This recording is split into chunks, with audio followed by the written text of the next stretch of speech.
Hey guys, tonight we begin with something quieter, something that smells faintly of smoke, saddle leather, and ink on old campaign maps. This isn't the clash of steel or the roar of cannon, not yet. There are no charging horses or frantic orders. Here, only the slow unfolding of plans, drawn by candlelight, and the quiet confidence of a man who knew how to wait. Tonight, we walk alongside Napoleon, not in battle, but in thought.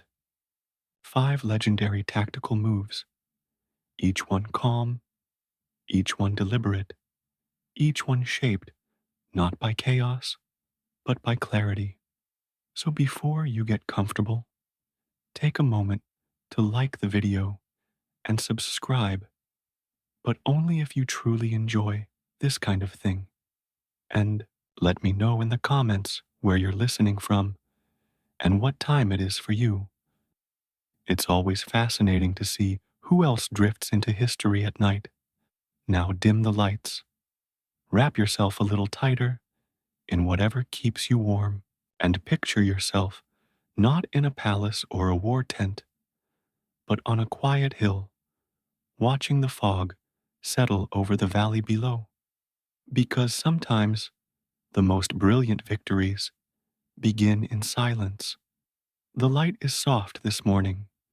You may imagine it stretching across a quiet, frosted field in southern Moravia.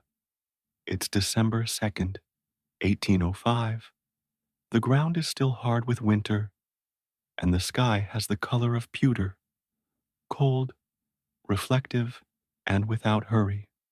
Napoleon Bonaparte stands with his officers at the edge of a low rise, surveying what will later be known as the Pratzen Heights. There is no rush in him, no flurry of orders, only stillness. Before him lie 2 great armies. To his front, the Allied forces, Austrians and Russians, far outnumber his own. They stretch across the landscape in long, dark folds, waiting for the command to begin their advance. But Napoleon waits for something else, a gap, a moment, a misjudgment. You may picture it like a slow game of chess, played across open country, where every ridge is a rook, every valley a vulnerable pawn. The strategy you're about to witness is not only famous, it's instructional. It reveals something about pace, about illusion, about letting others move first. The night before the battle, Napoleon does something unexpected. He abandons the Pratzen Heights. He withdraws from the very hill that holds the center of the battlefield, the very hill his enemies covet. To the Allies, it appears as a mistake, an opportunity. But to Napoleon, it's bait. What he offers is not weakness, but invitation. This is one of the most elegant uses of feigned vulnerability in military history, and it's rooted not in trickery, but in psychological rhythm. You see, Napoleon had studied the temperament of his enemies. He knew that the Allies, led by Tsar Alexander and General Kutuzov, would be eager to strike what they saw as a disorganized French force. They expected panic. They saw fatigue. But what they didn't see was the timing. Napoleon had already chosen the place he wanted the main attack to land. His own right flank, the southern edge of the battlefield, where marshy ground sloped toward the village of Sokolnitz. It looked weak, and in many ways it was. But that weakness was not a flaw. It was a trap, a space he deliberately left exposed, so that Allied troops would flow into it, overextend, and commit themselves to a direction that could not be reversed. And, while they moved, slowly, confidently, Unknowingly, Napoleon's center would rise. You might picture it now, a still morning, the sun just beginning to lift through the mist. And then, from behind the fog, from the seemingly empty plateau, French forces ascend back up the Pratzen Heights. What had been surrendered is reclaimed. But more importantly, it is reclaimed at the perfect moment when the enemy center is thin, distracted, and tilted toward the edges. This move embodies the principle of interior lines, a calm, geometric advantage. While the enemy moves across the wide outer circle of the field, Napoleon moves within the tighter circle. His troops pivot quickly, his orders reach the necessary divisions with minimal delay. Everything, in a sense, is closer together. Interior lines allow for one more essential condition: concentration of force. Napoleon didn't try to fight everywhere. He created space, waited, and then struck one place, the weakest, at the strongest moment. The result was not a thunderous charge or a desperate clash. It was quiet domination. French troops poured over the heights, breaking through the enemy center. Once the middle collapsed, the Allied flanks, overextended and entangled, became isolated. It's like watching a perfectly arranged balance tip quietly in slow motion. By midday, the battle was no longer in doubt. The fog had lifted, both literally and figuratively. Napoleon had taken a risk, one that only appears calm in hindsight. To give up the high ground and bet on timing requires not only confidence, but patience, a trust in human behavior, and a deep understanding of what fear, pride, and opportunity will do to a commander's judgment. And that's the essence of this first lesson. Sometimes, to control the field, you must give part of it away. Sometimes, to win the fight, you must let the enemy believe they already have. So as you lie there now, warm and still, perhaps you can see that quiet ridge again, the one left bare at dawn, then retaken by noon. And perhaps you can ask yourself, if you held the high ground and your enemies wanted it, would you ever let it go? You may imagine a dusty map now, slowly unfurling on a weathered wooden table. The paper is worn at the edges, the ink brown. With time, mountains rise like wrinkles across northern Italy, and narrow roads wind between villages with names like Lodi, Arcole, and Mantua. It is the spring of 1796. Napoleon Bonaparte is just 26 years old, and yet, within a few quiet months, he will reshape how campaigns are fought, not through brute strength, but through positioning, through movement, through geometry. This section is not about a single battle. It's about something deeper, a way of thinking. You might picture this campaign not as a line of clashes, but as a dance. Calm steps across the north of Italy, a slow, deliberate repositioning of pressure and presence. At this moment in history, Napoleon commands the French army of Italy, hungry, unpaid, ill-equipped. His opponents are the armies of Austria and the Kingdom of Sardinia-Piedmont.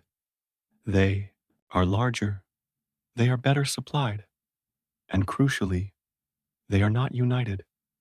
And that is the opening. The two enemy armies are operating on different axes with only a loose coordination. There is distance between them, not just physically, but mentally. Their movements are cautious, their goals not quite aligned. Napoleon sees it like a painter sees negative space, not just the armies, but the gap between them. This is where we encounter the principle of the central position. It is one of the most beautiful and efficient ideas in military logic, and it begins not with action, but with patience. Napoleon does not strike both armies. He does not divide his men. Instead, he places himself between them at the center, but angled slightly so he can block one while facing the other. It's like standing between two doors, one hand on each knob, except he opens one fully and bars the other shut. The Sardinians, to the west, are closer. So Napoleon turns his attention to them first. With swift, focused movement, he concentrates his force and defeats them in a series of engagements.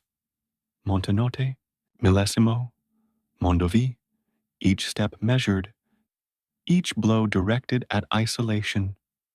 The Sardinians, cut off from Austrian support, have no choice but to sue for peace. And in doing so, they exit the war. Now, imagine the map again.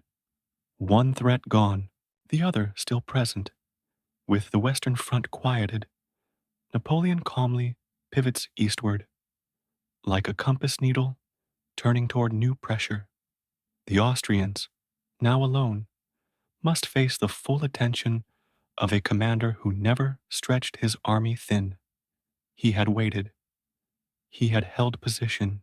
He had applied force in sequence, not in confusion. This is where you see the genius of the central position. It is not about being surrounded. It is about choosing who gets your attention and when. By holding the center and moving quickly within it, Napoleon could apply localized superiority against numerically superior coalitions. He did not need to outnumber the enemy. He only needed to outnumber them at the point of contact. The mind rests easy in this kind of logic. It's not adrenaline. It's not drama. It's flow. And when you picture it, you might not even imagine a battlefield. You might imagine ripples in water, waves of movement, radiating outward from one place of calm awareness. This approach would repeat again and again in the Alps, in Germany, and in later years at battles like Dresden and Ligny. Each time, the same soft rhythm. Identify two enemies that are not yet united. Place yourself between them. Strike one while holding the other at bay. Then turn. This kind of warfare isn't about charging or shouting. It's about understanding time. In war, as in sleep, timing matters more than volume. And now, as you rest a little deeper, as the world quiets around you, perhaps you'll picture yourself holding that center point, not because you fear being surrounded, but because you trust yourself to move first and move wisely. And you may wonder, if two opponents stood at your flanks, uncertain and apart, would you panic or would you wait for the perfect moment to turn? It is November 1796. The air is damp. You may imagine the quiet heaviness of fog rolling low over the marshlands of northern Italy. The ground underfoot is soft with water, not muddy, not yet, but heavy, spongy, and slow. This is not a grand field of battle. There are no hills to command, no ridgelines to claim, only marshes, reeds, and narrow dikes running like veins through the flat landscape. And in the middle of it all, an old wooden bridge, plain, narrow, barely wide enough for two horses to pass abreast. It is called the bridge at Arcole, and this place, humble and wet, will become one of the most vivid examples of what happens when terrain and intent become one. You may imagine Napoleon now, younger than most commanders on the field, though aged quickly by command itself. His eyes are set not on grandeur, but on movement, always movement. At this moment, he is facing the Austrian army under Joseph Alvinci. The Austrians had recovered from earlier defeats. They were pressing once again toward Verona. The French army, stretched thin, exhausted by weeks of maneuvering, stood in need of a decisive action, but not an open battle. Napoleon knew this terrain. He had studied it like a painter studies color, flat, wet, narrow, not a place to maneuver cavalry or spread wide infantry lines, but a place where access could be choked, where movement could be delayed, where force could be compressed into a single crossing, a bridge. This would not be a battle won by numbers, but by focus. Napoleon's idea was simple, but it asked much of his men. He would fix the Austrians in place at Arcole by advancing across the causeways, those narrow man-made dikes, and strike hard at the center of their position. But the approach was painfully slow. Every step was exposed.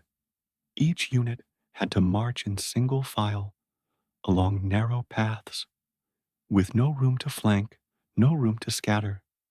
The Austrians, from higher, drier ground, fired relentlessly at the bridge. Every French advance was pushed back, not by brilliance, but by weight of fire. Napoleon did not shout. He did not demand. He simply waited, then tried again and again. You may imagine the rhythm. Advance, fire, retreat, regroup, advance, fire, retreat, regroup, a breath in, a breath out. He needed to keep pressure on the enemy's center, to distract from flanking moves elsewhere, and to test the will of those who held the crossing. At one point, famously, perhaps more symbolic than tactical, Napoleon himself stepped onto the bridge. Not in defiance, but in focus. He carried a flag, walking into the smoke, not to lead a charge, but to draw the attention of his men, to remind them, we cross here. There's something deeply human about this, that even in the soft logic of strategic thought, sometimes what matters is where you choose to stand. Not all victories come from clean plans. Some come from persistence in awkward places. By the third day of fighting, with the bridge still contested and the marshes soaked in smoke and sweat, the Austrians began to falter, not from defeat, but from pressure, from being worn down, mentally, spatially, morally. And while the attention remained fixed on the bridge, Napoleon's flanking forces, led by General Augereau and others, began to circle. The Austrian rear became vulnerable. The line, stretched and focused forward, forgot to look behind. And that is how Arcole was won, not in one rush, not in brilliance, but in a gentle, relentless squeeze. The lesson is not about courage, it's about channeling. In wide battles, force spreads, it diffuses, it wanders. But in a place like Arcole, everything flows into a single crossing point. And when force is channeled, calmly, repeatedly, with patience, even the narrowest bridge becomes decisive. Tonight, you might picture that bridge again, worn, soaked with rain, its wooden planks groaning under tired boots. And in the quiet, you may realize victory does not always gallop. Sometimes it just keeps walking forward, and perhaps, as your breath softens, you may ask, if you came upon a narrow bridge, guarded and wet, would you turn away? Or would you keep walking, one quiet step at a time? It is October 1805. Autumn has begun to settle across Central Europe. You may picture the Danube winding slowly through the countryside, cold and gray, lined with pale trees just beginning to lose their leaves. The roads are damp, but not yet frozen. The fields are soft, quiet, waiting. Somewhere in this misty landscape stands the Austrian general Karl Mack, stationed near the city of Ulm. He believes he is blocking Napoleon's approach to Vienna. He believes he is facing a direct threat. But, in truth, the French army is not where he expects it to be. And soon, Mack will be surrounded not by the clash of arms, but by the weight of a movement he never saw coming. This is not a story of battle. There is no climactic assault, no lines of cannon, no dramatic last stands. This is a story of maneuver, and perhaps more than any other, it reveals the beauty of silence in war. Napoleon's goal in this campaign was simple: reach Vienna without a massive engagement. To do that, he had to neutralize the Austrian army early, before it could join with its Russian allies, and so he moved, not directly, but around. From the west, the French Grand Armée flowed like a river, over the Rhine, across southern Germany. But then, quietly, it began to arc northward, curling in a wide sweep above Ulm. General Mack, expecting a frontal advance, had dug in along the Danube. But Napoleon was not coming head on. He was turning the flank, not with speed, but with coordination. You may picture it like a slow circling motion, a kind of envelopment not driven by aggression, but by positioning. Division after division flowed into place, not rushing, not charging, but arriving, by foot, by road, over bridges built in silence. The roads were long, the distances enormous, yet the French columns moved with purpose, each one knowing its destination, trusting the rhythm of orders that had been laid out weeks before. Napoleon divided his forces, corps under Davout, Lannes, Ney, Soult, and others, and directed them along separate paths that converged in one great curve around Mack's position. What's remarkable is how this happened without confusion. At a time when communication was limited to couriers on horseback, such a wide movement risked collapse. But Napoleon had introduced a new structural concept: the corps system.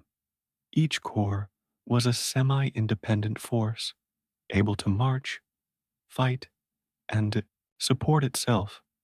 Like organs in a larger body, they could function alone, but worked best together. This structure allowed for flexibility without chaos.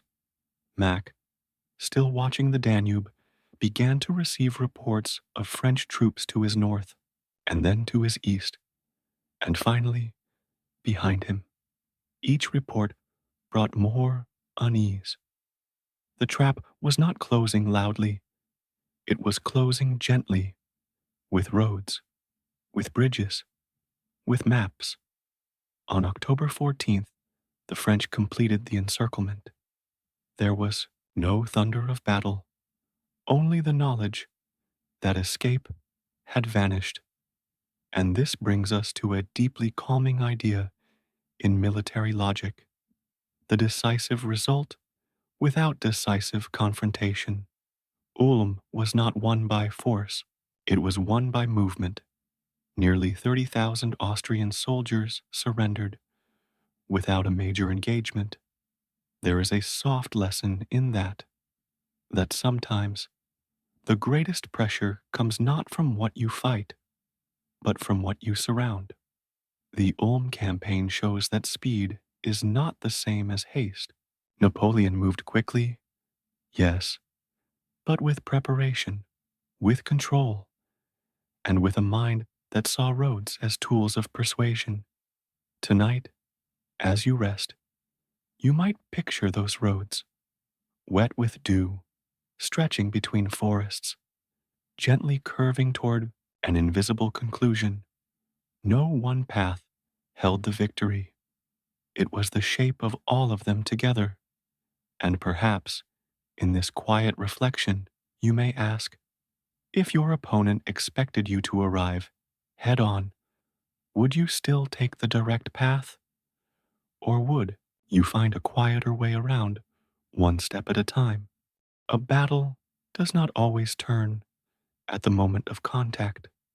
Sometimes its shape bends slowly, like a river carving stone. Napoleon understood this well. He studied not just the clash, but the moment after. You may imagine now a battlefield in motion, dust rising in long sheets, troops pressing forward, but not yet breaking the line.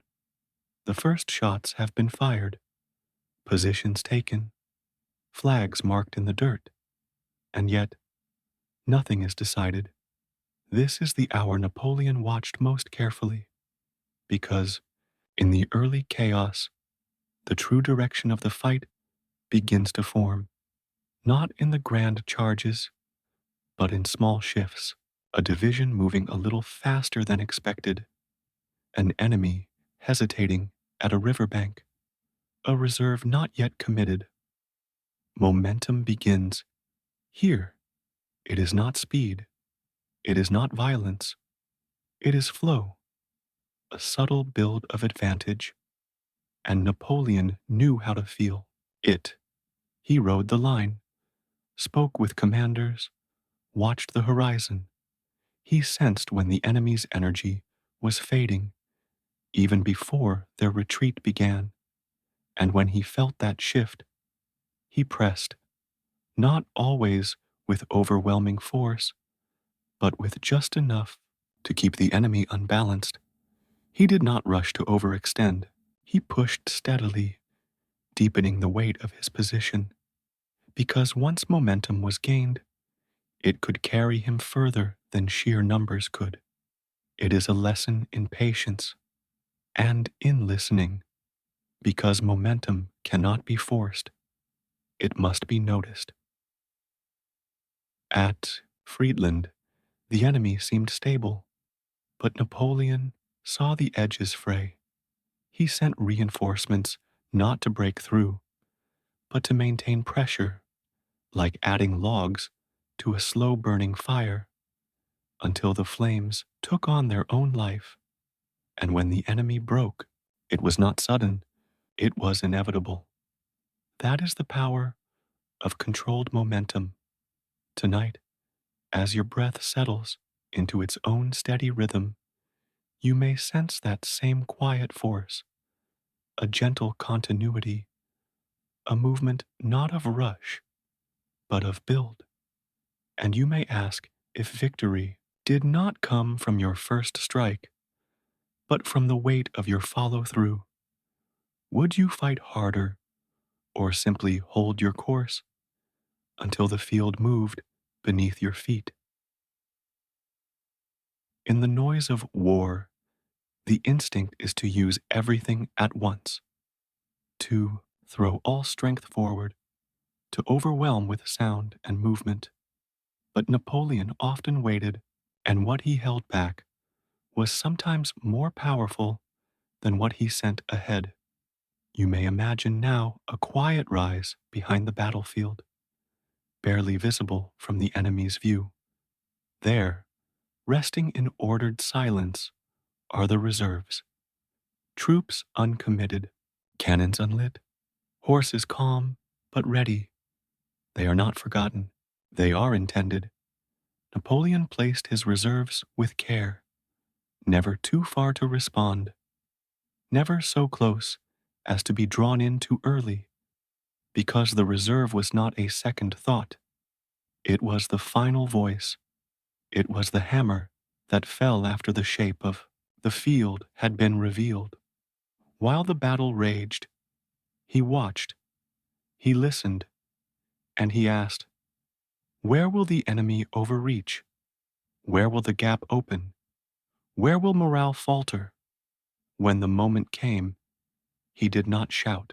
He simply pointed, and from the quiet of the rear, fresh strength moved forward.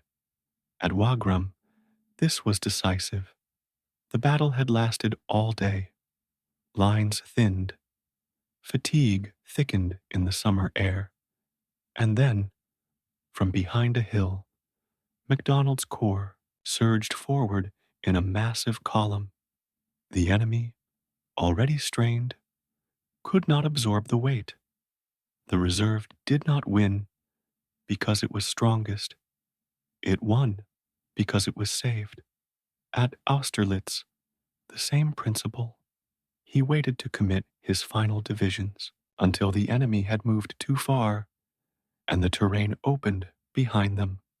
The timing was not dramatic, it was deliberate, because the reserve exists not to dazzle, but to decide.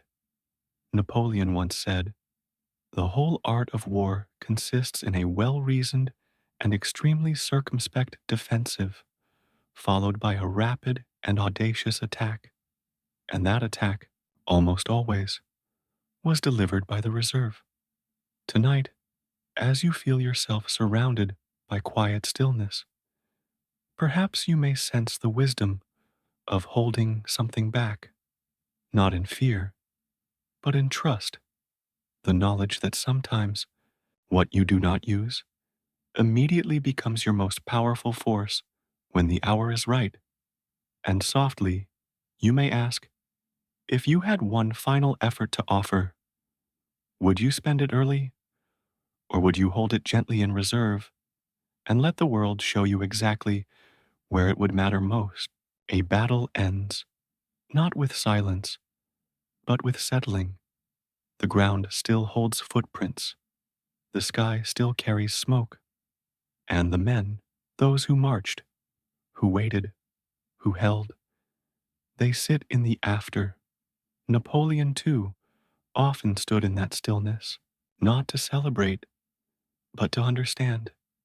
You may imagine now the battlefield after the storm, broken wheels, fallen banners, boots resting against the edges of ditches, some asleep, some watching the wind. There is no cheering, only breath, because the truth of strategy is not in the moment of impact. It is in the rhythm that follows. Napoleon believed that rhythm was everything, that each campaign had its tempo.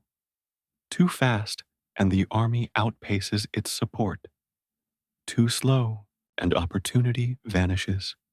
So he built his war not as a string of events, but as a flow, where each movement led to the next, and no step stood alone. This rhythm could be seen in the way he wrote his orders, always nested. If X happens, then do Y. If not, proceed to Z. Always planning with elasticity, always aware of what might bend and what must not break. It is this softness inside the hardness that made his tactics last. He once said, take time to deliberate, but when the time for action comes, stop thinking and go in. But what made that action effective was the time spent listening beforehand, listening to the terrain, to the enemy's patterns, to the weariness in his own men's pace, and then, acting with full knowledge of that rhythm, even in retreat, even in loss, this rhythm could be preserved, because war, to Napoleon, was not about domination, it was about balance, the careful arrangement of pressure and rest, advance and pause, sound and silence. Tonight, as your body rests fully and your breath joins a rhythm older than thought, you may feel that balance too, not as theory, but as something known, a quiet sense that timing, placement, and decision all flow best when they are felt before they are made. And softly, you may ask, if all your choices formed not a path, but a rhythm, what would your next movement sound like?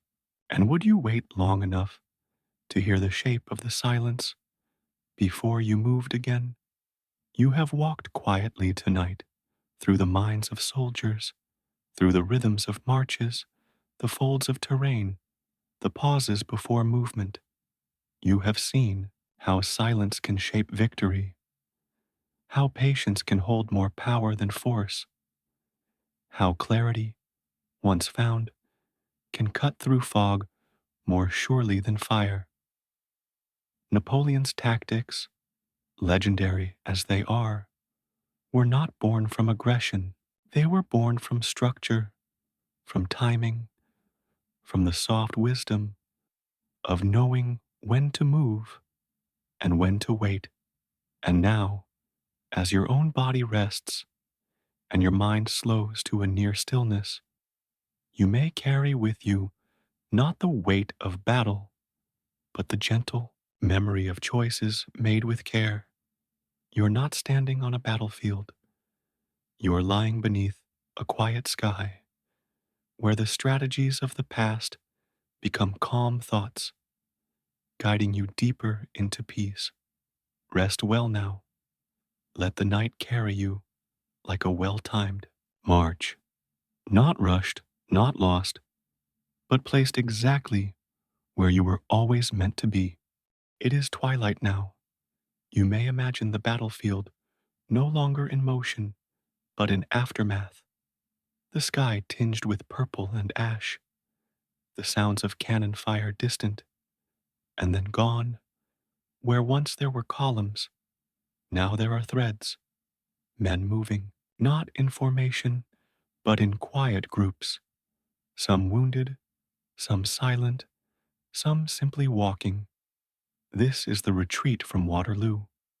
And though history often sees retreat as failure, tonight we will look at it differently. We will look at it as a final maneuver, one done not in panic, but in structure, in discipline, and in timing. Napoleon has withdrawn from the field. The battle is lost, but the army is not destroyed. This matters. You see, when a commander loses, his next task is not recovery, it is preservation. To hold the line long enough for the rest to escape, to keep the roads clear, to ensure the wounded are carried, the guns that can be saved are moved, and that retreat does not become collapse.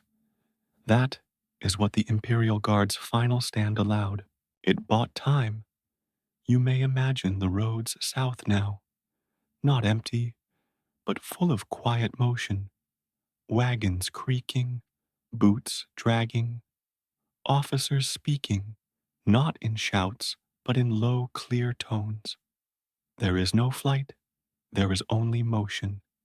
This is called a rear guard action, and it is as strategic as any charge. The guard had been asked to hold. They had done so, and now their presence allows the remaining French units, infantry, cavalry, engineers, to begin the long road back to France.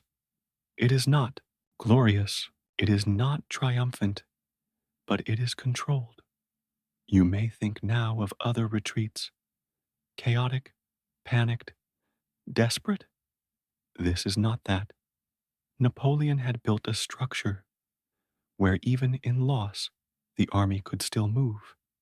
He had trained his officers to think independently.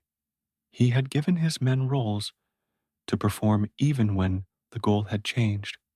This is the last lesson of Waterloo, that in war, the final act is not always the final defeat. Sometimes it is the decision to live on, to regroup, to continue, to hold together what can be held. And in that decision, there is calm. Tonight, as the room grows darker and quieter, perhaps you can imagine those long French columns moving south beneath a silver sky, not speaking, not breaking, just continuing. And perhaps you may ask softly, if your plans failed and your strength was spent, but others still depended on your guidance, would you lead them home, one quiet step at a time? It is evening, fully now. The stars begin to appear, one by one, across the deepening sky, and somewhere, far from the battlefield, Napoleon is riding south, quiet, cloaked, not hurried, not surrounded by cheering troops. You may imagine the rhythm of the horse beneath him, hooves soft against the road, the creak of leather straps, the occasional snort of breath in the night air. There is no map in front of him, no formation to direct, only thought.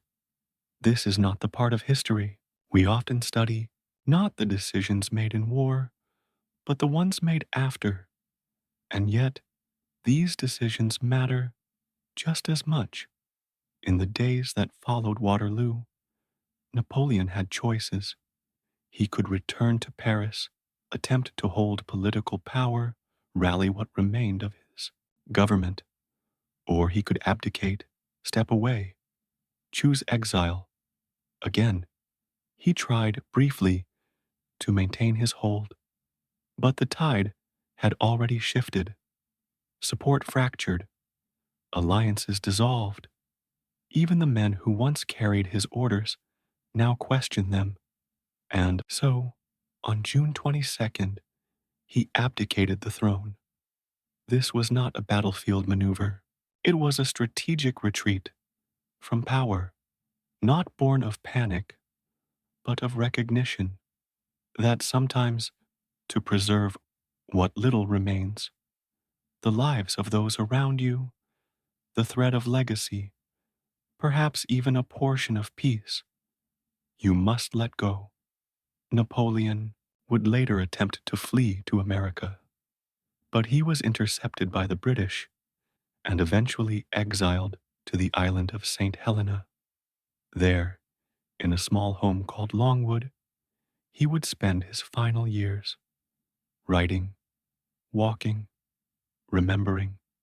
You may picture him on that island, not as an emperor, but as a man, the wind rough, the sea constant, the land dry and remote. And even here, he thought of strategy. He reviewed campaigns, argued with memory, dictated to those who would record his words. He did not forget. He studied, because in his mind, the map never closed. It simply became quieter. And this may be the final lesson. That strategy is not only about movement, it is also about how we carry memory, how we return to choices, walk through them again, not with regret, but with curiosity. Tonight, as you rest in stillness, perhaps you can picture the ocean breeze at dusk and a man standing at the edge of a faraway cliff, his hands behind his back, eyes watching the horizon, not for ships, but for the shape of understanding. And gently, you may wonder if everything you once commanded was gone, and all that remained was reflection, Would you return to your maps, not to relive, but to learn? The years have passed. You may imagine the quiet hills of St. Helena now, green, windswept, the sea always near, always speaking in its slow, repetitive voice. Napoleon walks alone in a garden surrounded by low stone walls. The plants are modest, the trees are bent by wind, and in his hands he holds no sword, no dispatch, no orders, only time. And in that time, he begins to reflect not on single battles, but on patterns, on what all those marches meant. He does not speak of glory, he speaks of efficiency, of concentration, of how few resources can shape vast distances if used wisely. He speaks of roads, how a single unguarded pass can open an entire flank, how rivers slow some, but speed others, depending on how you think of them. He returns often to the word simplicity. He writes, "The art of war is a simple art.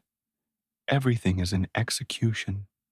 This is not arrogance, it is observation, that, for all its scale and blood, war, at its most essential, is about clarity, and clarity is often quiet. You may remember now the battles we've already walked through, the central position at Rivoli, the slow envelopment at Ulm the icebound, timing at Eylau, the concentrated geometry at Wagram, the failing hinge at Plancenoit, the final square. Beneath the darkening sky, each one is different, but each one is shaped by the same principles: timing, terrain, focus, adaptation, not force, not noise. Napoleon learned that the loudest plan was often the weakest, that the most brilliant maneuver was the one least expected, because it was the one most patiently prepared. And this is where military thought becomes something else. Not just instruction, but a kind of worldview, a way of seeing space, understanding people, and moving through challenge with fewer steps. That, perhaps, is what we continue to learn from him. Not just how to win, but how to think. Tonight, as your breath deepens and your thoughts slow like a long retreat, perhaps you can return to that image. A man walking alone in a garden, his shadow long against the wall, the wind carrying only silence, and his mind still moving through battles that no longer need to be won, only understood. And softly, you may ask if your greatest victories were already behind you, but your thoughts still searched for patterns.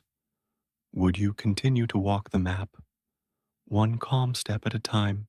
It is easy to imagine war as noise, but if you look closer at the command tents, at the candlelit hours before battle, at the long walks along a ridge before sunrise, you begin to see that the essence of strategy is not noise, but stillness. Napoleon understood this.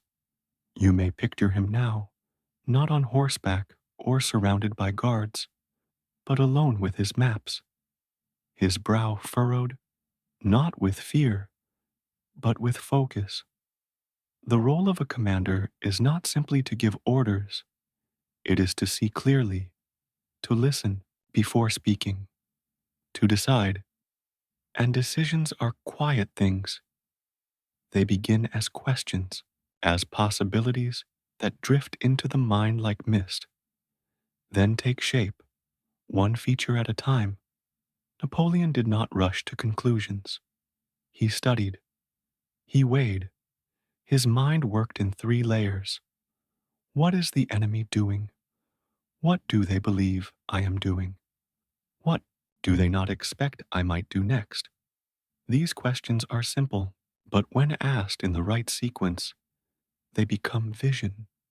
This was his true strength. Not just how he moved men, but how he saw the space.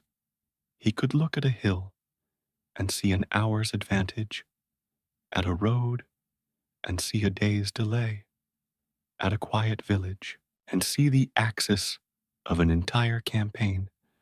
And in those moments, he was not thinking of empire. He was thinking of effect.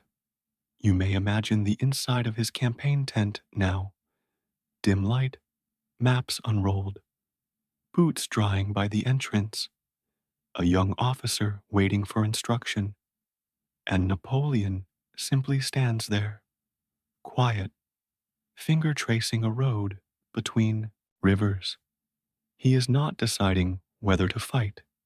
He is deciding where not to, because the best commanders are not those who want more battles, but those who choose fewer, and only when the time is right. There is something peaceful in that kind of clarity. It does not rely on emotion. It does not serve ego. It simply asks, what matters most and when? Tonight, as you rest deeper into sleep, perhaps you can feel that calm weight too, the kind of thought that does not shout, but settles into place like ink on parchment. Thought that waits until it's needed. And softly, you may wonder if you were given the choice to speak or to listen, to rush or to pause. Would you wait until the answer became clear before you moved at all? And the very thing he meant to distract with has now become a distraction for his own command. This is the irony of friction, that in war, even feints must be watched carefully, lest they take on a weight of their own. Hugumot becomes that weight. Mid-afternoon, tens of thousands of men have been committed to its capture, and still it holds, not through brilliance, not through firepower, but through quiet defense, through wood and stone, and the deliberate refusal to fall. This is the lesson, that in shaping a battlefield, you must not only plan for what you will strike, but for what you will be unable to move. There is something deeply calming about that not all strategy is dynamic, that some of it stands still and stands still with purpose. Tonight, as your breathing slows and your thoughts begin to quiet, perhaps you may imagine that small farmhouse, its walls scorched but standing, its defenders silent but awake, and you may ask yourself, if the world told you to give ground, but you knew your role was to hold, would you stay, even when no one noticed? It is still June 18th, 1815. But now, we step away from the fields of Waterloo and drift eastward through the soft green folds of the Belgian countryside. You may imagine a road here, winding and narrow, its edges framed by hedgerows, its surface damp with the memory of yesterday's rain. It leads through villages, past quiet rivers, and ends in a place called Wavre. This is where Marshal Grouchy marches. He has been ordered to pursue the Prussians after the Battle of Ligny. Napoleon's plan depends on it. If Grouchy can keep the Prussian army engaged, they will not be able to swing west and reinforce Wellington. And yet, Grouchy is marching not in chaos, but in calm disconnection. He follows the letter of his order, but not its meaning. You may imagine his corps now, 25,000 men, moving through the countryside with discipline, well supplied, well ordered, but not hurrying. He reaches Wavre, where a portion of the Prussian army remains. He engages lightly, cautiously, but to the west, beyond the hills, Beyond the trees, Napoleon is beginning to sense the arrival of Prussian reinforcements on his flank. He needs Grouchy, not to hold Wavre, but to turn, to march toward the sound of the guns, to reconnect with the whole. Grouchy, however, does not move. He hears the distant cannon fire from Waterloo, echoing faintly through the countryside. But he remains focused on his immediate orders. And here lies the lesson. In war, as in life, orders are tools, but awareness is command. The failure at Wavre is not one of the movement. It is one of listening. Grouchy follows his instructions, but does not hear the rhythm changing around him. He remains in position. He does not turn toward the center of gravity. And so, the Prussians, led by Blücher, are free to march westward. By late afternoon, they arrive at Napoleon's flank at Waterloo, and the battle, so finely balanced, begins to tip. You may picture Grouchy's camp now, calm, methodical, standing just a few hours' march from the sound that could have guided him. It is a moment of stillness, but not the kind that brings peace. This is the kind of stillness that arrives when opportunity has already passed. And so, we learn something quiet but important, that not all slowness is wisdom, that sometimes stillness must give way to motion, not because we are ordered to move, but because the moment calls us to. Tonight, as your thoughts begin to fade into softer rhythms, perhaps you can hear that faint echo too, the distant sound of something unfolding just out of reach. And you may ask gently, if you heard the rhythm shift, would you follow your instructions or would you turn toward the sound? It is late afternoon now. You may imagine the light beginning to slant low. Across the Belgian countryside, the colors grow warmer, gold over green, with a thin layer of smoke resting across the field like sheer fabric. The sounds of the battle are no longer distant. They are all around, but still, somewhere in the haze, there is a rhythm to it. Napoleon stands near the ridge of La Belle Alliance, watching the shape of the field evolve beneath him.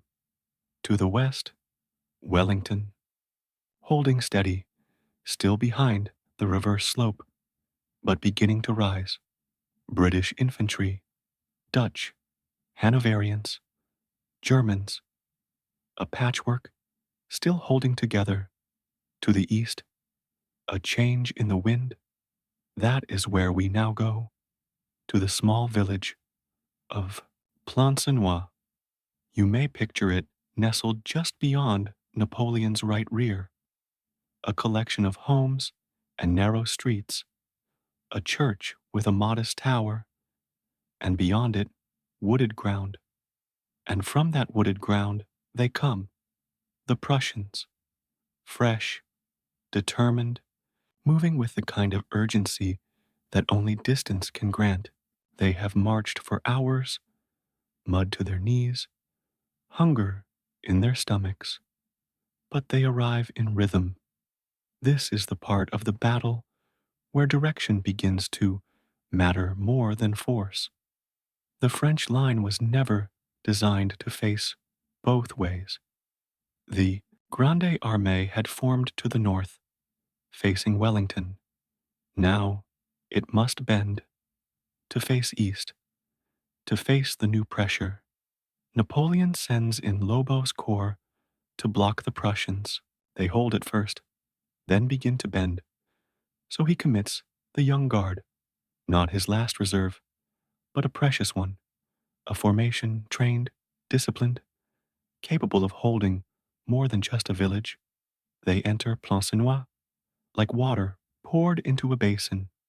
They flow into houses, side streets, the churchyard, and for a moment, The Prussian advance stops, but not for long. More troops arrive from Blücher's army, fresh brigades pressing in from the east and southeast, like a slow tide rising through alleyways and gardens. Now, Napoleon must make a decision. The old guard remains behind him, unbroken, untouched. He does not commit them. Instead, he watches the pressure build and commits more units around the center, hoping to still break Wellington's line before the Prussians can fully unbalance his rear. But Plancenoit does not fall quiet. It becomes a second battle, a mirror of the first, and within it, we see a lesson unfold. A strong center cannot hold if the rear dissolves. The young guard holds for hours. Then, as evening comes on, they are pushed out, not in panic, but by attrition, and the Prussians press further, closer to Napoleon's main position. You may imagine that moment. The noise is loud, but time feels slow. The space behind the French line is no longer secure. The shape of the army begins to change. It bends, then folds, and in that folding, the tempo shifts. Wellington, watching from his ridge, sees the moment and begins his final push forward. The battle now has a back, and when a line has a back, it begins to move backward. The retreat does not begin at Plancenoit, but Plancenoit makes it possible. Tonight, as you rest a little deeper, perhaps you may imagine that small village, its church steeple rising above smoke and stone, its narrow streets echoing with footsteps, not of glory, but of placement. And now you may wonder, if the pressure came not from the front, but from behind, would you turn, or would you hold the line and hope your center could still carry the day? It is evening now. The last light of June 18th, 1815, spills softly across the battlefield. You may imagine it stretching in long gold lines across churned earth and broken grass, across scattered muskets and discarded shakoes, across silent spaces where moments ago there was noise. The sun is low, but not yet gone, and in this quiet, final hour, one formation remains intact. The old guard, Napoleon's most trusted veterans, men who had marched with him across Europe, from Austerlitz to Wagram, from Moscow to Dresden. They have not yet been committed. And now, as the French line begins to dissolve, as Prussian troops press from one side and Wellington's line pushes from the other, Napoleon calls them forward. You may picture them assembling now, not in confusion, but with precision. They form into squares, four-sided, disciplined, deliberate. They are not meant to break the enemy, not now. They are meant to hold. Their role is not victory, it is containment, to slow the retreat, to shield what remains of the army, to preserve something, even in loss. And this is what makes them memorable. Not that they won, but that they stood when everything else had moved. You may imagine them now on a rise near La Belle Alliance, their bayonets gleaming in the fading light, flags held high, not waving in glory, but anchored as if to say, this is still France. They are surrounded, but not rushed. Allied cavalry wheels around them, artillery fires into their flanks, infantry closes in. Still, they hold. The formation contracts. Men step over fallen comrades, reloading calmly, firing in disciplined volleys, rotating positions. This is not battle, as we often imagine it. It is not chaos. It is order in the face of collapse. And eventually, even this order is overcome. Some are taken prisoner, others fall. One or two escape, carrying the memory of that final stand. But the image remains. And in it, there is a quiet lesson. That strategy is not always about maneuver or deception or the perfect strike. Sometimes it is about the final square, the refusal to run, the decision to end well.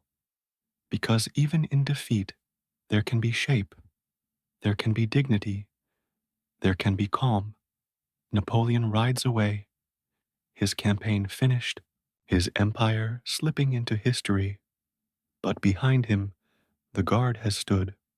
Tonight, as you drift deeper into stillness, perhaps you can see that square too, the last light catching on brass buttons, the smoke curling low, the silence after the last volley fired. And you may ask yourself, gently, if all paths closed around you, and nothing remained but to stand your ground, would you hold the square? Would you let it be enough, just to remain? It is a kind of strategic patience, rarely recognized in the thunder of historical memory, and perhaps, had conditions changed more quickly, had the roads dried sooner, the battle might have unfolded differently. But weather is not a thing to command. It is to be read like a slow-moving document. And this is where the lesson lies. A great commander does not always act. Sometimes he waits. He lets the environment speak and listens before responding. Tonight, as you rest in stillness, perhaps you can imagine the slow drizzle over an empty field, the soft splatter of drops into shallow puddles, the low whisper of wind through wet leaves, and a man standing at the edge of it all, not commanding yet, just watching. And you may ask yourself, calmly, if the moment wasn't quite ready, would you wait even as the world expected you to move? It is June the 18th, 1815. The rain has passed, but the earth is still soft. You may picture the morning light spreading across low hills, steam rising gently from the fields as warmth begins to return. The terrain is modest, a shallow valley nestled between two ridges.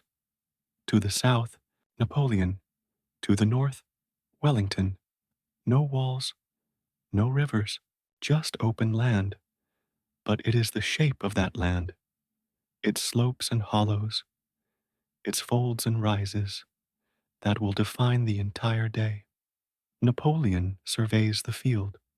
You may imagine him mounted on horseback, coat buttoned tightly, eyes tracing the ridgeline where the Anglo-Allied army is positioned. He does not see men, not yet. He sees form. Wellington has placed his troops behind the crest of the ridge, out of sight, out of range from direct artillery fire. They cannot be bombarded easily, and they cannot be counted. This is called a reverse slope defense, and it is elegant in its simplicity. Napoleon recognizes it at once, but he also knows its limitation. To hold the reverse slope is to wait. It is to be reactive. If the attacker can find a weak point, or if pressure is sustained long enough, the hidden line may not hold. So, he prepares. The ground is still too soft for a dawn attack. The cannons would sink. He waits again, not idly, but intentionally, giving the sun time to lift the moisture from the soil. When the attack begins, it is not broad, it is not thunderous, it is focused. The French aim for the center right of the Anglo-Allied position, specifically the farmhouse at La Haye, Saint, and the high ground just beyond. This is not just a target, it is a hinge. Control La Haye Saint, and you press into the enemy's middle. You begin to fold the field inward. Napoleon does not rush it. He sends in infantry under D'Erlon, supported by cavalry and distant artillery. The goal is to test the center, to apply sustained pressure, not to break through immediately, but to wear down the rhythm. Meanwhile, on the flanks, he holds back. You may picture the shape of this like a calm hand pressing on a page. The palm rests steady in the middle, while the fingers wait to close. This is classic central pressure, designed to draw the enemy's attention, force their reserves forward, and thin their sides. The battle at this point is not noise. It is math, distances, lines of sight, the elevation needed to place artillery just above the crest without becoming visible too soon. Each move is measured, each advance is coordinated, but the terrain has its own voice, and sometimes it does not yield as expected. La Haye Sainte, held fiercely by Allied troops, resists. The reverse slope delays French artillery effect, and across the field, small ridges and farms break momentum. Still, Napoleon continues the pressure. This phase of Waterloo shows us something subtle, that even in battle, there is a kind of respect for the ground beneath your feet. The land does not belong to either army, it shapes both. And in that mutual shaping, we see the importance of first positioning, not just where you strike, but where you begin. Tonight, as your breathing softens, perhaps you can imagine that valley, quiet, green, wide, the crests rolling gently like waves, hiding men behind them, and one figure at the southern edge, watching, waiting, choosing not just how to fight, but where. And softly, you may ask if the ground itself held more wisdom than the sword. Would you rush across it, or would you wait to feel its shape beneath your step? It is past noon now. You may imagine the sun climbing high above the fields at Waterloo, casting hard shadows across the sloping terrain. The ground, once wet and yielding, is beginning to harden. There is dust now, stirred gently by wind and boots and distant artillery. The center of the battle has become heavy. La Haye Sainte still holds.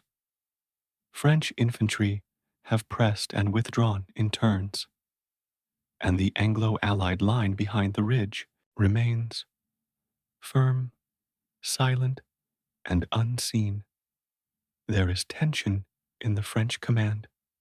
Marshal Ney, brave, impetuous, and filled with that kind of loyalty that burns too fast, watches the enemy ridge. From his position, it appears the British line is wavering. He believes he sees a retreat, but what he sees is not movement. It is a reconfiguration. Allied infantry are adjusting positions behind the slope, rotating units, consolidating strength. They are not falling back. They are resetting.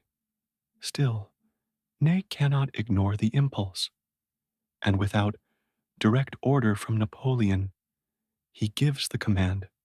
The cavalry will charge. And so, the silence breaks. You may picture them cresting the hill, regiments of cuirassiers in polished breastplates, dragoons, lancers, thousands of horses moving as one wave.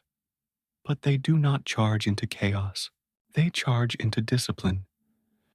Wellington's infantry, anticipating just such an attack, form into squares, tight blocks, four-sided, bayonets outward, colors at the center. These are not heroic shapes. They are practical ones, geometric defense in open terrain. The French cavalry surges forward, but finds no flank to roll, no gaps to exploit, only squares, unshaken, absorbing the momentum like rocks in a stream. They pass through, they wheel around, they charge again, but without infantry to follow, without artillery to soften the line, it becomes motion without effect. From afar, Napoleon watches. He does not stop the charge. Perhaps he hopes it will crack something. Perhaps he believes it must run its course. But what this moment truly reveals is the cost of action without structure. Ney's cavalry are brave. They are fast. They are loud, but they are alone. And even in the moment of their greatest effort, the Anglo-Allied line, anchored in terrain, shaped by earlier preparation, holds. This is a lesson in restraint. That force applied without harmony becomes noise. That speed, without timing, dissolves into repetition. The squares remain, and after each charge, the horses return, fewer, more tired, their momentum slower, their message answered not with panic, but with formation. This part of Waterloo is often remembered for its drama, but beneath that, there is a soft and enduring logic. The calmest part of the battle was the part that held still. Tonight, as your body sinks deeper into rest, perhaps you can picture those infantry squares, quiet, dense, still breathing but unmoved, facing wave after wave of pressure, and simply holding, and gently, you may wonder if momentum begged you to follow. Would you move forward, or would you wait until the rest of your structure caught up? It is afternoon at Waterloo. The sun is soft now, not harsh, but golden, angled low enough to stretch long shadows across the field. To the west of the main French line, a small cluster of buildings sits quietly in the landscape. You may imagine a stone farmhouse, a walled garden, a thick orchard beyond. Its name is Hougoumont. It is not large, not strategic in the usual sense. And yet, what happens here, quietly, persistently, hour by hour, will hold the hinge of an empire.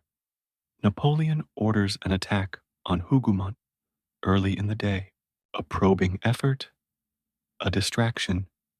The goal is to draw Wellington's reserves to the flank, to thin the center, to create a weakness that might not appear until later. But what begins as a feint becomes something else entirely. The men inside Hougoumont, British Guards, Nassau troops, and later reinforcements, do not treat it as a delay. They defend it with the seriousness of permanence. You may picture it now. Gates barred with timber, windows turned into firing slits, the orchard laced with skirmishers, moving tree to tree. French forces press forward, first in hundreds, then in thousands. They reach the walls. They breach the gate, briefly, but it is closed again, and each time they return, the defenders are still there, not because they are many, but because they are placed. This is a different kind of tactic, not aggressive, not mobile, but rooted, strong point defense, a deliberate choice to hold a fixed position, to absorb energy and in doing so, to pull more and more of the enemy into the wrong direction. Napoleon sends more troops, more battalions, more effort, but the line does not move. It is a kind of strategic patience, rarely recognized in the thunder of historical memory, and perhaps, had conditions changed more quickly, had the roads dried sooner, the battle might have unfolded differently. But weather is not a thing to command. It is to be read like a slow-moving document. And this is where the lesson lies. A great commander does not always act. Sometimes he waits. He lets the environment speak and listens before responding. Tonight, as you rest in stillness, perhaps you can imagine the slow drizzle over an empty field, the soft splatter of drops into shallow puddles, the low whisper of wind through wet leaves, and a man standing at the edge of it all, not commanding yet, just watching. And you may ask yourself, calmly, if the moment wasn't quite ready, would you wait even as the world expected you to move? It is June the 18th, 1815. The rain has passed, but the earth is still soft. You may picture the morning light spreading across low hills, steam rising gently from the fields as warmth begins to return.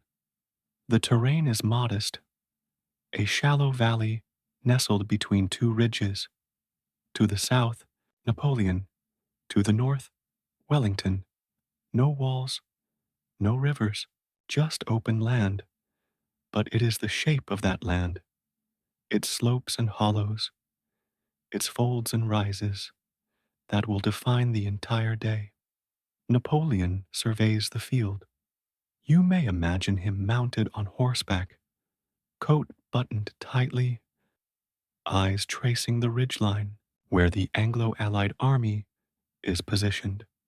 He does not see men, not yet. He sees form. Wellington has placed his troops behind the crest of the ridge, out of sight, out of range from direct artillery fire. They cannot be bombarded easily, and they cannot be counted. This is called a reverse slope defense, and it is elegant in its simplicity.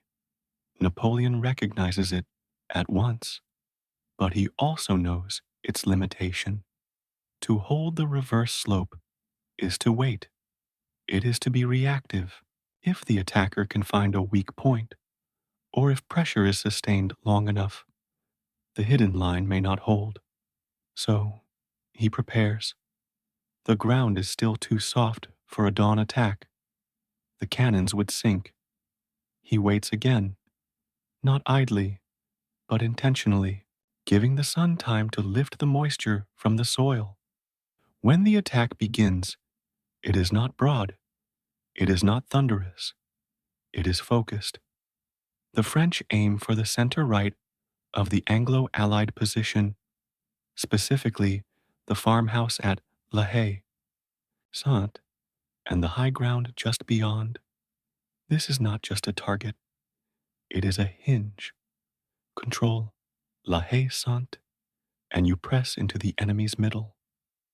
You begin to fold the field inward. Napoleon does not rush it. He sends in infantry under d'Erlon, supported by cavalry and distant artillery. The goal is to test the center, to apply sustained pressure, not to break through immediately, but to wear down the rhythm. Meanwhile, on the flanks, he holds back. You may picture the shape of this like a calm hand pressing on a page. The palm rests steady in the middle, while the fingers wait to close. This is classic central pressure, designed to draw the enemy's attention, force their reserves forward, and thin their sides. The battle at this point is not noise. It is math, distances, lines of sight, the elevation needed to place artillery just above the crest without becoming visible too soon. Each move is measured, each advance is coordinated, but the terrain has its own voice, and sometimes it does not yield as expected. La Haye Sainte, held fiercely by Allied troops, resists. The reverse slope delays French artillery effect, and across the field, small ridges and farms break momentum. Still, Napoleon continues the pressure.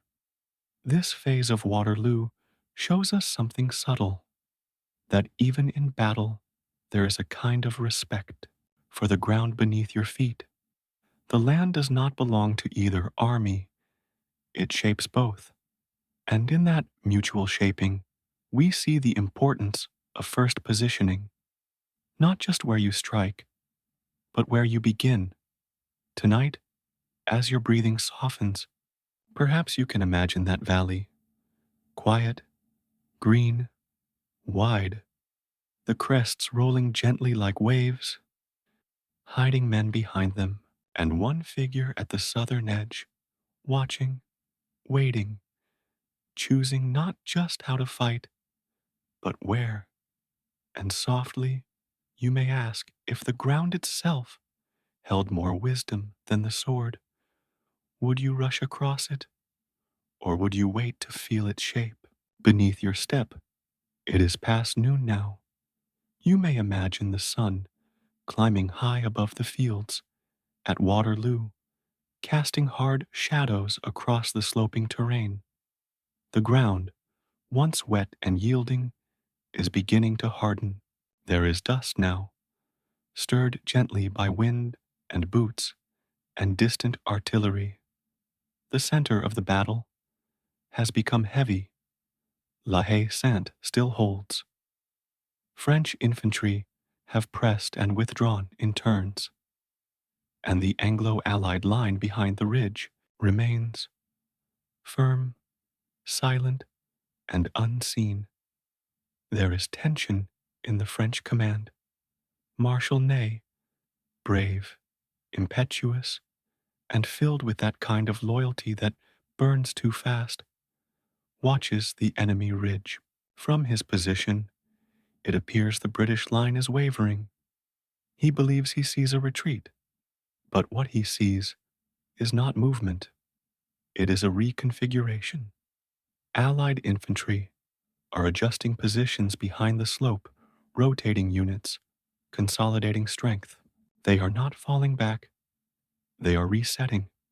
Still, Ney cannot ignore the impulse, and without direct order from Napoleon, he gives the command. The cavalry will charge.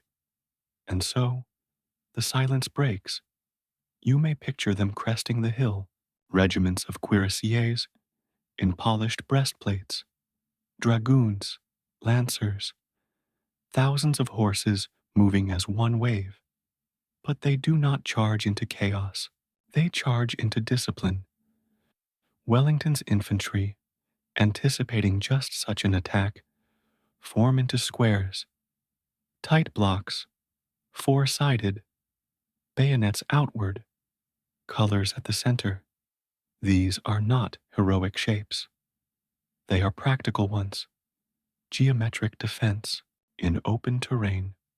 The French cavalry surges forward, but finds no flank to roll, no gaps to exploit, only squares, unshaken, absorbing the momentum like rocks in a stream. They pass through, they wheel around, they charge again, but without infantry to follow, without artillery to soften the line, it becomes motion without effect. From afar, Napoleon watches. He does not stop the charge. Perhaps he hopes it will crack something. Perhaps he believes it must run its course. But what this moment truly reveals is the cost of action without structure. Ney's cavalry are brave. They are fast. They are loud, but they are alone. And even in the moment of their greatest effort, the Anglo-Allied line, anchored in terrain, shaped by earlier preparation, holds. This is a lesson in restraint. That force applied without harmony becomes noise.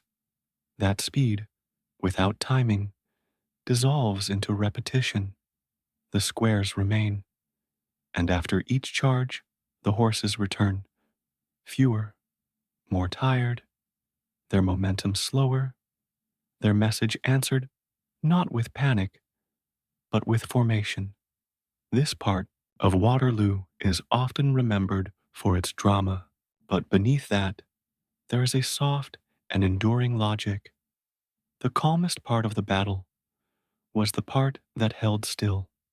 Tonight, as your body sinks deeper into rest, perhaps you can picture those infantry squares, quiet, dense, still breathing but unmoved, facing wave after wave of pressure, and simply holding, and gently, you may wonder if momentum begged you to follow. Would you move forward, or would you wait until the rest of your structure caught up? It is afternoon at Waterloo. The sun is soft now, not harsh, but golden, angled low enough to stretch long shadows across the field. To the west of the main French line, a small cluster of buildings sits quietly in the landscape. You may imagine a stone farmhouse, a walled garden, a thick orchard beyond. Its name is Hougoumont. It is not large, not strategic in the usual sense. And yet, what happens here, quietly, persistently, hour by hour, will hold the hinge of an empire. Napoleon orders an attack on Hougoumont early in the day. A probing effort, a distraction.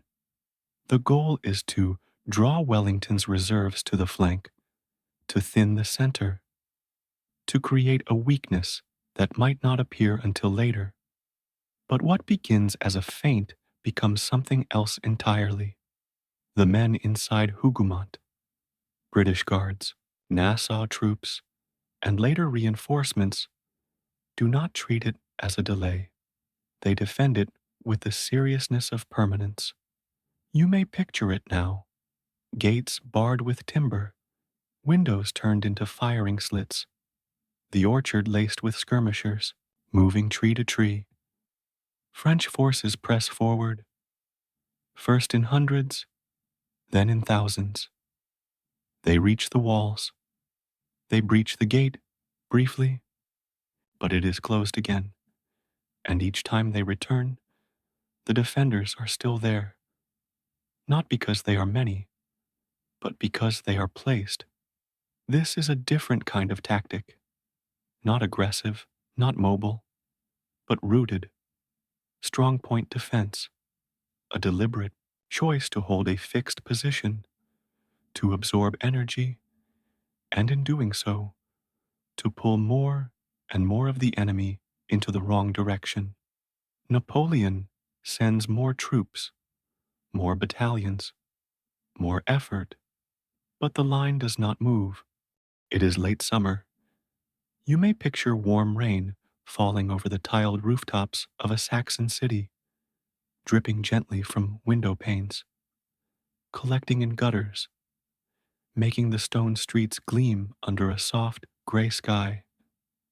The air is thick, but calm. It is August 1813. The city is Dresden, and for 2 days, it becomes the stage for a quiet lesson in balance, how to hold, how to feint, and how to allow terrain to do the speaking. Napoleon has taken position inside Dresden with a relatively small force around him, a much larger coalition army. Austrians, Russians, Prussians gathers in a wide arc. They believe they have trapped him, that if they press forward with weight and unity, the French line will break. But Napoleon is not concerned with being surrounded. He has spent a lifetime inviting that very illusion. And here again, as with Rivoli, as with Ulm, he waits to see where the pressure reveals the weakness. His strength at this moment is not in numbers, it is in placement. You may imagine the city itself as a kind of fortress, not with walls, but with natural barriers. The Elbe River, narrow bridges, elevated ridges, and urban space that slows the movement of cavalry and obscures clear lines of fire. Napoleon places his artillery on raised terraces behind the city. His infantry fills the streets, not standing in tight lines, but distributed, flexible, responsive, and his cavalry waits, not charging, not yet, but observing. The coalition presses forward from the south, believing the French to be passive. Rain pours harder now, turning the fields into sheets of mud. Their formations lose shape, their speed slows, and still Napoleon waits. But behind the curtain of this rain, two corps are marching, reinforcements under Ney and Marmont, coming from the north and west. They are not seen at first. They are not heard. This is what we might call concealed rotation, the calm redirection of force, without fanfare, turning a static defense into a coiled, shifting line. By mid-morning on the second day, the coalition begins to sense the change. Their pressure is not producing collapse. Instead, it is being absorbed and redirected. Napoleon waits for one final piece, a misstep. It comes in the form of an overextended flank. The Austrians, advancing too far on the coalition's left, push into the city edge without full support. They believe the French are still pinned. They believe they are finishing the work. But Napoleon sees the fold, a seam, slightly opened.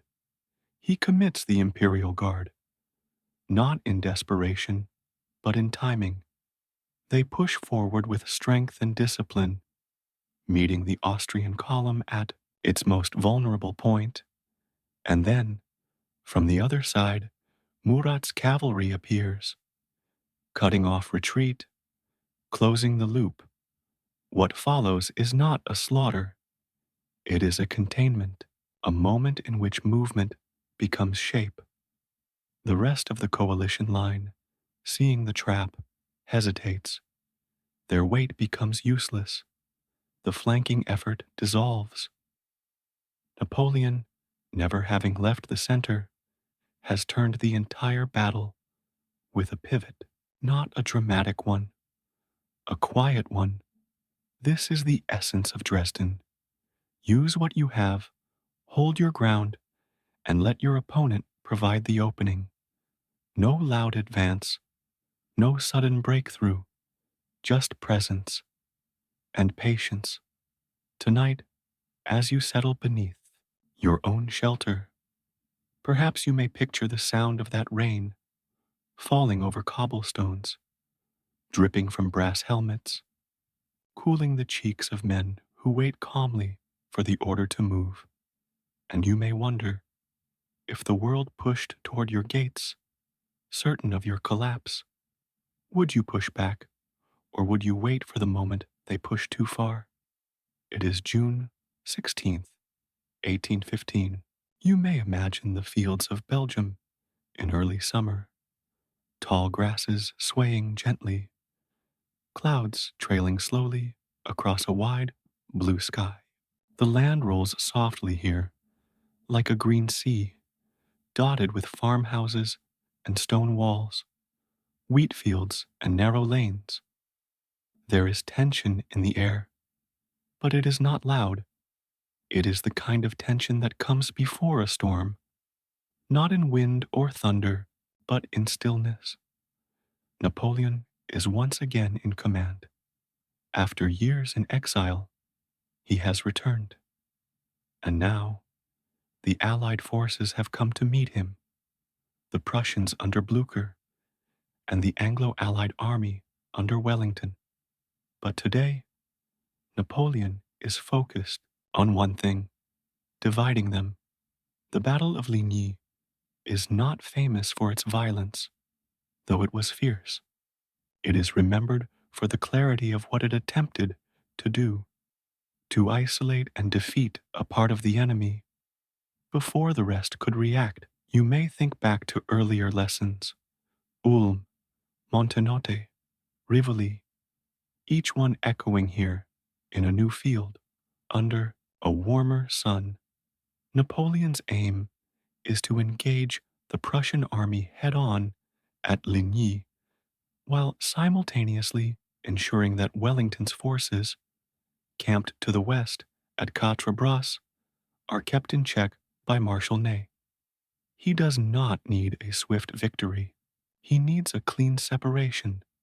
And so, the French move into position. The terrain at Ligny is narrow and broken. A stream cuts through the middle, shallow but winding, lined with small bridges and stone villages, Saint-Amand, Ligny, and others, perfect for anchoring a line, perfect for breaking an advance into smaller pieces. Napoleon places his artillery where it can control these choke points. He holds his reserves far back, not in panic, but in restraint, because today's goal is not annihilation, it is maneuver through pressure. You may imagine the Prussians now, deploying in long rows across the fields, their commanders cautious but determined. And then, as mid-afternoon light softens the edges of the hills, the battle begins, not with a wave, but with a rhythm. The French push into Saint-Amand, the Prussians push back, then Ligny, then back again, each movement measured, each loss recaptured, a tide moving in and out, hour by hour. But beneath this motion, Napoleon watches the larger shape. He waits, because he knows that to collapse the Prussian line too early would allow it to retreat cleanly, to pull away and reunite with Wellington. No, it must break late. It must break after Ney has fixed the Anglo-Allied army in place. And so, Napoleon waits until early evening, and then he releases the Imperial Guard. Fresh, silent, deliberate. They strike the center of the Prussian line at Ligny, not with fury, but with focus. The effect is immediate. The Prussian middle folds. Their wings, still engaged, begin to lose shape, and suddenly, a strong army becomes scattered, but not destroyed. And that's where the next layer of this lesson begins. The victory at Ligny is tactical, yes, but Napoleon wants more. He wants pursuit, disruption, permanent separation between these two enemy forces. But night falls, and the Prussians, disciplined and quiet, begin to withdraw, not in panic, but in silence. Here, the calm becomes a double-edged thing. Napoleon, tired and underinformed, does not pursue with force. His cavalry does not track the retreat. And so, though the Prussians are beaten, they are not lost. They reappear 2 days later at Waterloo. And yet, Ligny remains a study in strategic pressure. It shows what happens when a commander sees not just the enemy in front of him, but the relationship between battles. He did not fight Ligny for Ligny's sake. He fought it for what it could shape. That is a lesson worth holding on to. that the value of a decision may lie not in what it wins, but in what it prevents. Tonight, as you close your eyes, perhaps you can see that quiet field again, dotted with farms edged by smoke and shaped by intent more than action. And perhaps, softly, you may wonder if you stood before one army but thought only of another, would you strike quickly, or would you wait for both pieces to show themselves? It is June 17th, 1815. You may picture a quiet rain falling across the Belgian countryside, not a violent storm, just a persistent drizzle soaking into the soil, turning fields to soft, heavy earth. It hushes the world, dims the light, and slows everything. The Grand Armée is on the move again. Napoleon has won at Ligny, and now he pursues the Allied forces led by the Duke of Wellington. But something important happens here, something not always understood, because it is not dramatic. It is a decision not to fight. Not yet. This section is about delay, not the kind born of indecision, but the kind born of recognition. The road to Waterloo is long and narrow, and as the army moves, the rain continues to fall, turning roads to rivulets, fields to deep, clinging mud. You may imagine the wagons now, wheels sunk deep, horses straining, men walking slowly with rifles slung low to avoid the dripping trees. Napoleon reaches the area near Mont Saint-Jean by late afternoon. Wellington is there, just beyond the ridge, positioned with care, behind gently rising ground, with strong interior lines and hidden reserves. Some generals might have attacked immediately, struck before the Allies could fully prepare, but Napoleon does not. He walks the field, he watches the sky, and then he does something simple. He waits. You may hear the criticism echo through history. He should have moved faster. He lost momentum. He gave Wellington time. But there is something else beneath this pause, something calm. The ground is too soft for artillery. The cannons cannot be dragged easily. The shot would land shallow, bounce irregularly. Infantry would struggle to advance. In soaked boots, horses would tire before they even reached the enemy line. So Napoleon waits for the soil to dry. This is not cowardice. It is logistics. He knows that his army's strength lies not just in its numbers, but in its structure, the coordinated rhythm between infantry, cavalry, and artillery. If one element stumbles, the others cannot function properly. The pause, then, is not hesitation. It is preservation. In that quiet afternoon, as rain tapped gently against canvas tents, Napoleon rested the men. He allowed the wagons to catch up. He gave the soil a chance to breathe. Don't try to control every detail. Shape the conditions. Then let capable hands carry the rhythm forward. By the end of the day, both French forces are victorious. The Prussian army, confused, divided, and deeply shaken, collapses not because they were weaker, but because their shape no longer held. It was as though the field itself had shifted beneath them. Napoleon did not attack their strength. He disrupted their thinking. He moved faster than they could decide. And this, more than force, is what shaped the outcome. Jena Auerstedt became a turning point, not for its blood, but for its message. That precision, structure, and confidence in decentralization could dismantle a force still clinging to an older rhythm. As you rest now, you may picture that slow encirclement, not a trap snapping shut, but a gentle folding in, one edge pressing here, one block holding there, until there is simply no space left to move. And perhaps you may wonder, if your opponent prepared for the clash, would you instead prepare to move around them until the clash no longer mattered?